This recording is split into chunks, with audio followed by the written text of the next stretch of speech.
நம்ம சேனலில் வீடியோ போட்டோடனே உங்களுக்கு மெசேஜ் வரணும் அப்படின்னு நீங்கள் நினச்சிங்கன்னா ரைட் சைடில் இருக்கிற ரெட் கலர் சப்ஸ்கிரைப் பட்டனை ப்ரெஸ் பண்ணிக்கோங்க. அப்படியே பக்கத்தில் ஒரு பெல் சிம்பிள் வரும், அதையும் கிளிக் பண்ணிட்டீங்கன்னா உங்களுக்கு மெசேஜ் தவறாமல் வரும். சரி, வாங்க வீடியோக்குள்ளே போகலாம்.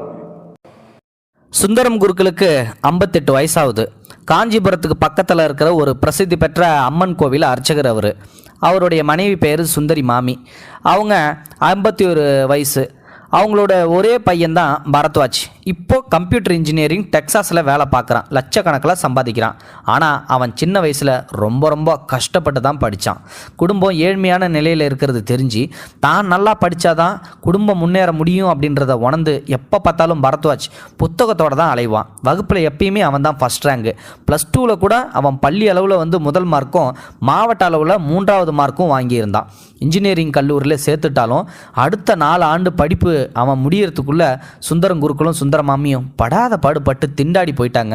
பேங்க் லோனு கிடச்சிருந்தாலும் கல்லூரி கட்டணம் போக மீதி செலவான புத்தகம், சாப்பாடு, ஹாஸ்டல் ஃபீஸுன்னு சொல்லி மற்றதுக்கெல்லாம் ரொம்ப கஷ்டப்பட்டு பல இடங்களில் கடன் வாங்கி இருந்த ஒரே ஒரு ஓட்டு வீட்டையும் விற்று அவனை படிக்க வச்சார் நம்ம சுந்தரமா குருக்கள். எப்படியோ ஒரு வழியாக நல்ல மதிப்பெண்ணோட பரத்வாஜ் இன்ஜினியரிங் கல்லூரியை முடிச்சுட்டு அதுக்கப்புறமா சென்னையில் உள்ள ஒரு பெரிய கம்பெனியில் அப்ரெண்டிஸாக சேர்ந்தான். 2 வருஷம் அவனுக்கு ப்ராக்டிஸ் கொடுத்தாங்க. அதுக்கப்புறம் அந்த கம்பெனிலே அவனை பர்மனெண்ட்டும் பண்ணிட்டாங்க. அப்புறம் நிறுவனத்தோட டெக்சாஸ் கிளைக்கு அவனை பணிமாற்றம் செய்கிறாங்க. நீ டெக்சாஸுக்கு போயிடு அப்படின்னு சொல்லிட்டு. வெளிநாடு அப்படின்னோடனே அவனுக்கு சந்தோஷம்தான். கண்காணாத இடத்துக்கு போய் மகன் சாப்பாட்டுக்கு கஷ்டப்படக்கூடாது. படிக்கிற காலத்தில் தான் பரத்வாஜ் பெரும்பாலும் ரசம் சாதம் சாப்பிட்டான். பல நேரங்களில் குருக்களும் அவங்க மனைவியும் தான் சாப்பிடாமல் இருந்தாலும் பரவாயில்ல, தான் மகன் சாப்பிட்ணுன்னு சொல்லிட்டு அவனுக்கு 3 வேளை சாப்பாடு கொடுத்துருவாங்க. சுந்தரம் குருக்களும் சுந்தரி மாமிக்கும் ஒரே ஒரு எண்ணம் தான், ஒரு ஏழை குடும்பத்து பொண்ணை தான் நம்ம பையனுக்கு திருமணம் முடிச்சு வைக்கணும் அப்படின்னு சொல்லிட்டு. அதே மாதிரியே அவங்க நினச்ச மாதிரியே பவித்ரான்ற ஒரு ஏழை குடும்பத்து பொண்ணை அவங்க தேடி கண்டுபிடிச்சிடுறாங்க. பவித்ரா +2 வரைக்கும் தான் படிச்சிருக்கா. அவளுடைய அப்பா ஒரு ஹோட்டலில் சமயக்காரராக இருக்கிறாரு. அவங்க கஷ்டப்படுற குடும்பம்னு சொல்லி தெரிஞ்சதால் நம்மளும் கஷ்டப்படுற குடும்பம் தானே அப்படின்னு சொல்லிட்டு வரதட்சணை, நகைசீரி எதுவுமே கேட்காம பவித்ராவை தான் பையன் பரத்வாஜுக்கு கல்யாணத்தை இவங்களே செலவு செஞ்சு முடிச்சு வைக்கிறாங்க. திருமணமான ஒரே வாரத்திலேயே பரத்வாஜ் தன்னுடைய மனைவியை கூட்டிகிட்டு டெக்சாஸுக்கு போயிடுறான். போனதுக்கு புதுசில் பார்த்தீங்கன்னா அப்பப்போ ஃபோன் செஞ்சு அப்பா அம்மா கிட்ட பேசுவான். அதாவது சுந்தரம் குருக்கள்கிட்டையும் சுந்தரி மாமிகிட்டையும் பேசிகிட்டு இருப்பான். அப்போது மாதத்துக்கு 1 முறை 2 முறை தான் அதுக்கப்புறம் பேச ஆரம்பிக்கிறான். அப்புறம் டெக்சாஸுக்கு போனதுக்கப்புறம் 1 முறை கூட பணம் அனுப்பவே இல்லை வீட்டுக்குன்னு சொல்லிட்டு. அதுக்கப்புறம் பார்த்தீங்கன்னா பரத்வாஜ்கிட்டேருந்து பணத்தை பற்றி எந்த பேச்சும் வந்தது கிடையாது. சுந்தரம் குருக்களும் சுந்தரி மாமிக்கும் மகன் பணம் அனுப்பலையேன்ற ஒரு கவலைலாம் கிடையாது. அவன் நல்லா இருந்தால் போதும், அதுவே போதும் அப்படின்ற ஒரு எண்ணம் மட்டும்தான். 2 வருஷத்துக்கு அப்புறம் மகன் இப்போ சொந்த ஊருக்கு வர்றதா ஃபோன் பண்ணுறான். அடுத்த பார்த்தீங்கன்னா சுந்தரி மாமி ஐயோ மகன் வரானாட்டுக்கு எல்லாம் தடப்பொருளாக ரெடி பண்ணணும்னு சொல்லிட்டு அமக்கலமாக எல்லாத்தையும் செஞ்சுட்டு இருக்காங்க, சாப்பாடு எல்லாத்தையும். சுந்தரி மாமிக்கிட்ட மகன் ஃபோனில் அடிக்கடி பேசும்போதெல்லாம் என்ன சொல்லுவான்னா, அம்மா சொர்க்கம் மாதிரிமா இங்கே இருக்குது டெக்சாஸில், பெரிய வீடு தோட்டம் எல்லாம் இருக்குமா, வீடு பெருக்கிறதுக்கு, பாத்திரம் தைக்கிறதுக்கு, துணி துவைக்கிறதுக்கு எல்லாத்துக்குமே இங்கே மிஷின் இருக்குது. நீங்கள் 2 பேரும் இங்கேயே எங்கள் கூட தங்கிடுமா, அங்கே என்ன இருக்குது, ஏன் அடிக்கடி நீங்கள் கஷ்டப்படுறீங்க, வாங்க அப்படின்னு சொல்லிட்டு அடிக்கடி கூப்பிடுவான். அப்போல்லாம் சுந்தரி மாமி என்ன சொல்லுவாங்கன்னா, அப்பா கோவில் விட்டுட்டு வரமாட்டாருன்னு உனக்கு தெரியுமில்லப்பா, அப்படி இருக்கும்போது எப்படிப்பா நீங்கள் வாப்பா பேசிக்கலாம் அப்படின்னு சொல்லி அவங்களும் சொல்லுவாங்க. ஆனால் இவன் அடிக்கடி வான்னு சொல்லி கூப்பிடுறது இவங்களோட ஆள் மனசில் கொஞ்சம் ஆசையை உண்டாக்கிடுது. சுந்தரி மாமிக்கு பையன் கூப்பிட்றானே போனால் என்ன, அப்படி இப்படின்னு சொல்கிறானே, இதையும் சொல்கிறானே, போனால் என்னன்னு சொல்லிட்டு. அப்புறம் சுந்தரம் குருக்கள்கிட்ட ஏங்க பையன் அடிக்கடி டெக்சாஸுக்கு கூப்பிட்டுக்கிட்டே இருக்கான், நம்மளும் போய் அவத்த 1 மாதம் கடன்னு கடந்துட்டு வந்தா என்ன அப்படிங்கும்போது அவர் சொல்கிறாரு, அதெல்லாம் ஒன்றும் தேவையில்லை, கோயில் வேலையை விட்டுட்டு நம்ம எப்படி போகிறது, வேண்டாம் விடு அப்படின்னு சொல்லி இவரும் தேத்தி ஊத்துறாரு. உடனே இவன் டெக்சாஸ்லேருந்து ஒரு நாள் ஃபோன் பண்ணுறான், நான் ஊருக்கு வரேன் அப்படின்னு சொல்லிட்டு. அன்னைக்குன்னு சொல்லி மீனம்பாக்கம் ஏர்போர்ட்டுக்கு போய் அவங்கள கூட்டிகிட்டு வரணும்னு சொல்லிட்டு சுந்தரி மாமிக்கும் சுந்தரம் குருக்களுக்கும் ஆசை.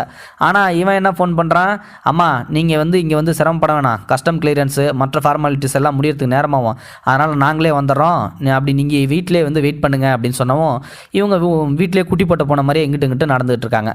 காலிலேருந்து 2 பேரும் சாப்பிடவே இல்லை, மருமோ வராங்களே அப்படின்னு சொல்லிட்டு. ஒரு வழியாக ஒரு 3 மணி வாக்கில் 2 பேரும் சேர்றாங்க. அதுக்கப்புறம் பரத்வாஜும் பௌத்ராவும் வந்த உடனே இவங்க 2 பேரும் ஆரத்தி மாற்றி சுற்றி வீட்டுக்குள்ளே வாப்பான்னு சொல்லி கூப்பிட்றாங்க. அப்புறம் காலிலேருந்து அம்மா உனக்காக சாப்பிடாம இருக்கா, வாப்பா ஒருவா சாப்பிட்லான்னு சொல்லி சுந்தரங்குருக்கள் சொல்கிறாரு. இல்லைப்பா, நாங்கள் பவித்ரா வீட்டிலே சாப்பிட்றோம், அம்மா உன் கையில் ஒரு காஃபி கொடுமா போதும் அப்படின்றான். உடனே வந்து பார்த்தீங்கன்னா இவங்களுக்கு ரொம்ப ஷாக் ஆகிடுது. பையன் நம்ம வீட்டுக்கு வந்து சாப்பிடணும்னு பார்த்தா நம்ம சம்மந்தி வீட்டுக்கு, அதாவது வந்து அவனோட மாமனா மாமி வீட்டுக்கு போய் சாப்பிட்டுட்டு அவங்க கையில் லக்கேஜ் கூட எதுவுமே இல்லை, வெறும் ஒரே ஒரு கவர் மட்டும் தான் எடுத்துகிட்டு வந்திருக்கா போல். அந்த பவித்ரா வந்து கவர் மட்டும் எடுத்துகிட்டு வந்ததை பார்த்தோன்னே இவங்களுக்கு சரி மாவ வந்திருக்கா அதுவே போதும் அப்படின்னு சொல்லி பெத்தமான பித்து இல்லையா, அந்த சந்தோஷத்துலேயே இருக்கிறாங்க. அப்புறம் வந்து பார்த்திங்கன்னா கையில் வச்சுருந்த அந்த துணி பையை மாமியார்ட்ட கொடுத்து, இந்தாங்க இதில் சாக்லேட்டு புடவை வேட்டி துண்டு எல்லாம் இருக்குது உங்களுக்கு தான் அப்படின்னு சொல்லி கொடுக்குறாங்க. சுந்தரி மாமிக்கு பசியில் மயக்கமே வந்துடுற மாரி இருக்குது. பார்த்து சமைச்சு வச்சுருந்த அத்தனை உணவும் வந்து பார்த்திங்கன்னா அப்படியே கிடக்குது. அப்புறம் காஃபி சாப்பிட்ட கொஞ்ச நேரத்துலேயே சரிப்பா நாங்கள் கிளம்புறோம், நான் அங்கே என் மாமனா வீட்டிலே போய் தங்கிக்கிறேன், நான் அடிக்கடி வந்து பார்த்துக்கிறேன், ஒரு மாதம் லீவு இருக்குல்ல அப்படின்னு சொல்லிட்டு அவனும் கிளம்ப ஆரம்பிக்கிறான். ஆனால் மறக்காமல் மாமியார் செஞ்சு வச்சுருந்த எல்லா பலகாரம் எல்லாத்தையும் வந்து அருமையாக பேக் பண்ணி அங்கேயே எல்லாத்தையும் ரெடியாக வந்து பையில் 2 குச்சி பையில் எடுத்துக்கிட்டு சாமர்த்தியக்காரி பவித்ரா அவங்க அம்மா வீட்டுக்கு போயிடுறான். இவங்க 2 பேரும் அதை ருசி கூட பார்த்தது இல்லைன்னு பார்த்துங்களேன், அவ்வளோ பசி பட்டினியோடு கிடந்தாங்க மருமோ வருவாங்கன்னு. இவங்க 2 பேர்த்துக்கும் ரொம்ப இப்போ வருத்தமாயிடுச்சு. சுந்தரங்குருக்கள் வெளியில் எதையும் காமிக்கல. என்னடா அது, நம்ம கஷ்டப்பட்டு வளர்த்து படிக்க வச்சு ஒரு நல்ல வேலைக்கு கொண்டு போய் சேர்த்தோம்னா மாமன் இங்கே வருவான்னு சொல்லி பார்த்தா அவங்க மாமனா மாமியார் வீட்டில் போய்ட்டு ஒரு மாதம் தங்க போகிறான் அப்படின்னு சொல்கிறானே அப்படின்னு சொல்லிட்டு சுந்தரி மாமி அவங்க கிளம்புனதுக்கப்புறம் ஒரே புலம்பல். ஒரே பையன் சொல்லி ஆசையாக வளர்த்தோம், இப்போ அவன் யாரோ மாதிரி வந்து அரை மணி நேரத்தில் ஓடுறான், எனக்கு மனசு சங்கடமாக இருக்குங்க அப்படின்னு சொல்ல அந்த சுந்தரங்குருக்கள் என்ன சொல்கிறாரு, விடு நான் பார்த்துக்கலாம் அப்படின்னு சொல்லி அவர் மனசு தேத்துறாரு. 2 நாள் கழிச்சு மறுபடியும் பரத்வாஜ்கிட்ட வந்து பேசுகிறான். அப்பா, பவித்ராவுக்கு அவங்க அம்மாவை டெக்ஸாஸுக்கு கூட்டிகிட்டு போய் ஒரு மாதம் கூட தங்க வச்சுக்க ஆசையாக இருக்குப்பா, அதனால் அவள் அம்மாவும் பாவம் சின்ன வயசுலேருந்து குடும்பம் குழந்தைங்கன்னு உழைச்சி ஓடாயிட்டா, நான் என் மாமனா மாமியை வந்து டெக்ஸாஸுக்கு கூட்டிகிட்டு போகிறேன், நீங்கள் இங்கேயே இருங்க, நீங்கள் எல்லாத்தையும் சரியாக புரிஞ்சுப்பீங்கன்னு நினைக்கிறேன், அதனால தான் உங்கள்கிட்ட சொல்கிறேன், அம்மாவுக்கு எப்படியாவது சொல்லி புரிய வைங்க, அது உங்கள் பொறுப்பா அப்படின்னு சொல்ல உடனே அப்புறம் பவித்ரா வரைய தனியாக இருக்கணும்னு சொல்லி ப்ரைவேசி இருக்குது, கூட்டமாக இருந்தால் அவளுக்கு பிடிக்காது, அவள் அப்பா அம்மானா ஒத்துக்குவா, நீங்கள் என்ன ஒத்துக்க மாட்டா அப்படின்னு சொல்கிறான். உடனே வந்து பார்த்திங்கன்னா 2 பேர்த்துக்கும் ஒத்து போகாதுப்பா, அம்மாவுக்கும் பவித்ராவுக்கும் ஒத்து போகாது, அதனால் நீங்கள் வந்து ஃபோன் கூட பண்ண வேணாம், நாங்கள் போனதுக்கப்புறம் நானே அப்பப்போ சமயம் கிடைக்கும்போது உங்களுக்கு ஃபோன் பண்ணுறேன் அப்படின்றான். அதோட டெக்ஸாஸுக்கு கிளம்புற அன்னைக்கு தான் திருப்பி ஃபோன் பண்ணி நாங்கள் கிளம்புறோம் அப்படின்னு சொல்லிட்டு கிளம்பிட்டாங்க அவங்களும். அன்றைக்கி ராத்திரி என்னங்க, நான் உங்களுக்கு வாக்கப்பட்டதுலேருந்து எதுக்கும் ஆசைப்பட்டது கிடையாது, நம்ம பையன் அடிக்கடி நம்மளை டெக்ஸாஸுக்கு கூப்பிட்டானேன்னு சொல்லிட்டு ஒரு அடிமனசில் ஆசை வந்தது, நம்ம பையன் வெளிநாட்டுக்கு போனதுக்கப்புறம் 1 மாதமாவது அங்கே போய் இருக்கணும்னு சொல்லி ஆசைப்பட்டேன், அது நிராசை ஆகிடுச்சிங்க, சரி வாங்க தூங்கலாம், நீங்கள் 4 மணிக்கு எழுந்துச்சி குளித்து கோயிலுக்கு போகணும் அப்படின்னு சொல்லிட்டு அவங்க படுத்துட்றாங்க. அப்படியே 6 மாதம் உருண்டு ஓடிடுச்சு டெக்ஸாஸில். அதுக்கப்புறம் ஒரு நாள், என்னங்க நான் கர்ப்பமாக இருக்கேன் அப்படின்னு சொல்லிட்டு டாக்டர் சொல்லிட்டாரு, பேசாமல் உங்கள் அம்மாவை வரவழைச்சா என்னங்க அப்படின்னு சொல்லி பவித்ரா பரத்வாஜ்கிட்ட சொல்லவும், பிரசவம் முடியற வரை இங்கே இருந்து எனக்கு வேண்டியதை சமைச்சு போட்டுமே அப்படின்னு சொல்லி பரத்வாஜ்கிட்ட பவித்ரா சொல்கிறா. நீ தானே நமக்கு ப்ரைவேசி தேவை, அவங்க இங்கே வந்தால் சரிப்படாதுன்னு சொல்லி சொன்னேன், இப்போ கூப்பிட்டா எப்படி வருவாங்க, உங்கள் அம்மா அம்மாவை கூட்டிகிட்டு வந்து நீ தங்க வச்ச, இப்போ அவங்கள திடீர்னு வந்து உனக்கு தேவைன்ற போது கூப்பிட்றியே, எப்படி அது வந்து சரியாக இருக்கும், சரி எனக்கு மனசு சரியில்லை விடு அப்படின்றாங்க. இங்கே புதுசாக கட்டப்பட்ட ஒரு அம்மன் கோவில் வந்து போன வாரம் கும்பாபிஷேகம் நடந்ததில்ல, அங்கே வா போயிட்டு வரலாம் அப்படின்னு சொல்லிட்டு பொண்டாட்டி கர்ப்பமான உடனே பரத்வாஜும் பவித்ராவும் நேராக அங்கே டெக்ஸாஸில் இருக்கிற ஒரு புதுசாக கட்டப்பட்ட அம்மன் கோவிலுக்கு அங்கே தரிசனம் பார்க்குறதுக்காக போகிறாங்க. இவங்க போன போது வந்து பார்த்திங்கன்னா அந்த கோவிலில் கொஞ்சம் கூட்டமாக இருந்துச்சு. அப்போ தான் அம்மனுக்கு அலங்காரம் முடித்து திரை விலைக்கு தீபாரதனை காட்டப்பட்டது. கண்களை மூடி கை குவிச்சு இறைவனை வணங்கி கண்களை திறந்து பார்த்தா தீபாரதனை தட்டோட பக்கத்தில் வந்து நிற்கிற குருக்களை பார்த்து ரொம்ப அதிர்ச்சி ஆகி போயிட்டான் பரத்வாஜ். அங்கே நிற்கிறது யார், அப்பாவா அப்படின்னு சொல்லி கண்ணை கசக்கிட்டு மறுபடியும் திருப்பி பார்க்குறான். அப்பா தான். அவனை அறியாமே வாய் முணுமுணுத்துது. ஐயோ அப்பா எங்கடா இங்கே டெக்ஸாஸுக்கு வந்தார் அப்படின்னு சொல்லிட்டு, கொஞ்சம் இருப்பா இதோ வரேன். அங்கேருந்த வேற ஒரு குருக்கள்கிட்ட ஏதோ சொல்லிவிட்டு அப்பா பக்கத்தில் வராரு. அதுதான் நம்ம குவார்ட்டர்ஸு, வாங்க போகலாம். சுந்தரம் குருக்கள் முன்னாடி வந்து பின்னாடி எதுவும் பேசாமல் பரத்வாஜும் பவித்ராவும் அவர் பின்னாடியே போகிறாங்க. அங்கே போனால் வீட்டை பார்த்து அசந்து போயிட்டாங்க. 2 பெட்ரூமு, ஹாலு, அப்படியே ஃப்ளாட்டு பயங்கரமாக இருக்குது. இவங்களோட வீட்டில் மகிழ்ச்சியோடு வரவேற்ற சுந்தரி மாமி சென்னையில் அப்பா வேலை பார்த்த கோவில் தர்மகர்த்தா பொண்ணும் மாப்பிள்ளையும் இங்கே தான் இருக்காங்க. அவங்க புதுசாக கட்டின கோவிலுக்கு பூஜை விதிமுறைகள் தெரிஞ்ச தலைமை குருக்கள் வேணும்னு அப்பா கிட்ட கேட்டுக்கிட்டாங்க. தர்மகர்த்தாவும் நீங்கள் டெக்சாஸுக்கு கிளம்புங்க, நான் இங்கே வேறு ஆளை பார்த்துக்கிறேன் அப்படின்னு சொல்லிட்டாரு. அப்பாவும் சென்னையில் நமக்கு யார் இருக்கா, தெய்வ கைக்கரியத்தை எங்கேருந்து செய்தா என்னன்னு சொல்லி புறப்பட்டு டெக்சாஸுக்கு வந்துட்டாரா. இங்கே அப்பாவுக்கு மாத சம்பளம் 5 லட்சம் ரூபா கடன்னு சொல்லி முடிக்கிறாங்க சுந்தரி மாமி. அப்பா அம்மா இவ்வளோ சம்பாதிக்கிறாங்களான்னு சொல்லி பரத்வாஜிக்கு ஒரே ஆச்சரியமாக போச்சு. அம்மா, இப்போ உங்கள் மருமக தாய்மை அடைஞ்சிருக்காம்மா, அவளுக்கு வாய்க்கு ருசியாக சாப்பிடணும்னு தோணுதான். அவள் அப்பா அம்மா இங்கே வர முடியாத சூழ்நிலை, அவங்க வந்து 1 மாதம் இருந்துட்டு திருப்பி போயிட்டாங்க. நீங்கள் 2 பேரும் எங்கள் கூட பிரசவம் வர இருந்தால் நல்லா இருக்குமா அப்படின்னு சொல்லி பரத்வாஜ் சொல்கிறான். வந்துச்சு பாரு நம்ம சுந்தரி மாமிக்கு கோபம். அப்போது எல்லா கோபத்தையும் வெளியில் காட்டுறாங்க. அது சாத்தியப்படாதுப்பா. அப்பா பூஜை முடித்து மீதி நேரத்தில் இங்கே இருக்கிற வேத பாடசாலையில் வேதம் சொல்லி கொடுக்குறாரு. அதுக்கு இங்கே இருக்கிறது தான் சௌகரியம். அம்மா, அப்பா வர முடியலன்னா பரவாயில்ல, நீ மட்டுமாவது வாம்மா. இல்லைப்பா, அப்பாவுக்கும் வயசாகுதில்ல, அவரை பார்த்துக்கிறது தான்ப்பா என் முதல் கடமை. அது மட்டும் இல்லாமல் தினமும் கோவில் பிரசாதங்களை செய்கிற வேலையும் எனக்கு கொடுத்துருக்காங்க. வேதம் கற்றுக்கிறவங்களுக்கும் கடவுளை தரிசிக்க வர்றவங்களுக்கும் மதிய உணவு செய்யும் பொறுப்பு எனக்கு இருக்குது. இதுக்காக எனக்கு 2 லட்ச ரூபா வரை கிடைக்குதுப்பா. அப்பா வந்து 5 லட்ச ரூபா சம்பாதிக்கிறாருன்னா நான் 2 லட்ச ரூபா சம்பாதிக்கிறேன்ப்பா இந்த வயசான காலத்தில். பரத்வாஜ், இவ்வளோ நாள் உனக்காகவே நாங்கள் 2 பேரும் வாழ்ந்தோம். பசியும் பட்னியுமா இருந்து உன்னை ஆளாக்கி நல்ல நிலைமைக்கு கொண்டு வந்தோம். இது உனக்கு நல்லா தெரியும். ஆனால் கல்யாணம் ஆன உடனே உனக்கு நாங்கள் தேவையில்லாமல் போயிட்டோம்ல. கலங்கி நின்று எங்களுக்கு தொப்புள் குடி உறவு போனால் என்ன, வேறு புதிய உறவுகளை நாங்கள் ஏற்படுத்தி தர்றேன்னு கடவுளே எங்களுக்கு புதிய சொந்தத்தை ஏற்படுத்தி கொடுத்துருக்காரு. இனிமேல் அந்த பந்தத்தை எங்களால் விட முடியாது.